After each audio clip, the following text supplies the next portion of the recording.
पौलचे करंथीकरांस दुसरे पत्र यातून घेतलेले वाचन. प्रौढी मिरवणे मला भाग पडते, तरी तसे करण्यापासून काही फायदा नाही. मी प्रभूचे दृष्टांत आणि प्रकटीकरणे यांच्याकडे आता वळतो. ख्रिस्ताच्या ठायी असलेला एक मनुष्य मला माहित आहे.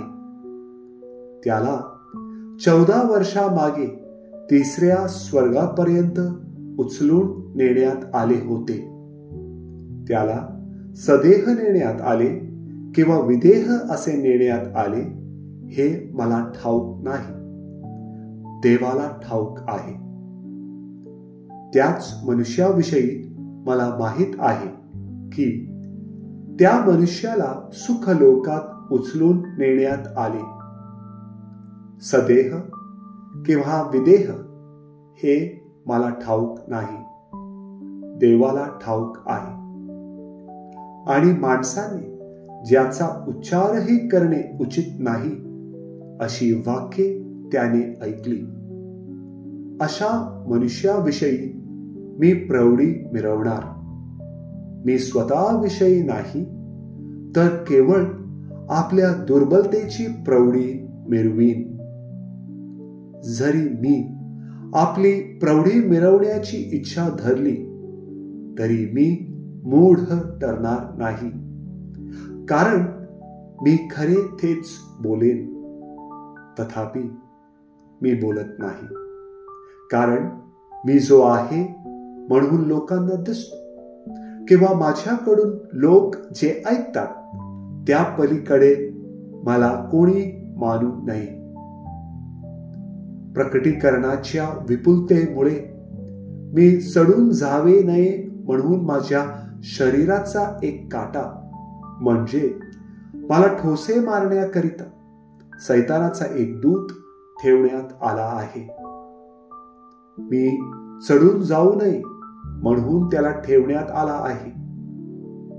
हा माझ्यापासून दूर व्हावा अशी मी प्रभूजवळ 3दा विनंती केली, परंतु त्याने मला म्हटले आहे, माझी कृपा तुला पुरे आहे, कारण अशक्तपणातच शक्ती पूर्णतेस येते. म्हणून ख्रिस्ताच्या सामर्थ्याची छाया माझ्यावर राहावी म्हणून मी विशेष करून आपल्या अशक्तपणाची प्रौढी फार आनंदाने मिरवीन. ख्रिस्तासाठी दुर्बलता, अपमान, अडचणी, पाठलाग, संकटे ह्यात मला संतोष आहे, कारण जेव्हा मी अशक्त तेव्हाच मी सशक्त आहे. प्रभूचा शब्द. देवाला धन्यवाद.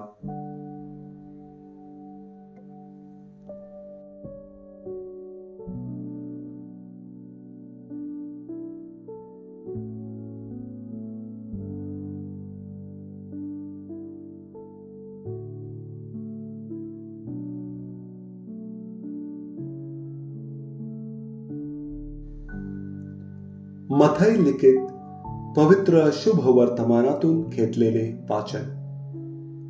येशू आपल्या शिष्यांस म्हणाला, कोणीही 2 धन्यांची चाकरी करू शकत नाही, कारण तो एकाचा द्वेष करील आणि दुसऱ्यावर प्रीती करील, अथवा एकाशी निष्ठेने वागेल आणि दुसऱ्याला तुच्छ मानेल. तुम्ही देवाची आणि धनाची चाकरी करू शकत नाही. ह्यास्तव मी तुम्हाला सांगतो की आपल्या जीवनाविषयी, म्हणजे आपण काय खावे व काय प्यावे, आणि आपल्या शरीराविषयी, म्हणजे आपण काय पांघरावे, याची चिंता करीत बसू नका. अन्नापेक्षा जीव आणि वस्त्रापेक्षा शरीर अधिक आहे की नाही? आकाशातील पाखरांकडे निरखून पहा. ती पेरणी करीत नाही, कापणी करीत नाहीत, की कोठारात साठवीत नाही, तरी तुमचा स्वर्गीय पिता त्यांना खावयास देतो. तुम्ही त्यापेक्षा श्रेष्ठ आहात की नाही? चिंता करून आपल्या आयुष्याची दोरी हातभर वाढविण्यास तुमच्यापैकी कोण समर्थ आहे? तसेच वस्त्राविषयी का चिंता करीत बसता? रानातील फुले पहा, ती कशी वाढतात. ती कष्ट करीत नाहीत आणि सूत कातीत नाहीत, तरी मी तुम्हास सांगतो, शाल्मोन देखील आपल्या वैभवात त्यातल्या एकसारखा सजला नव्हता.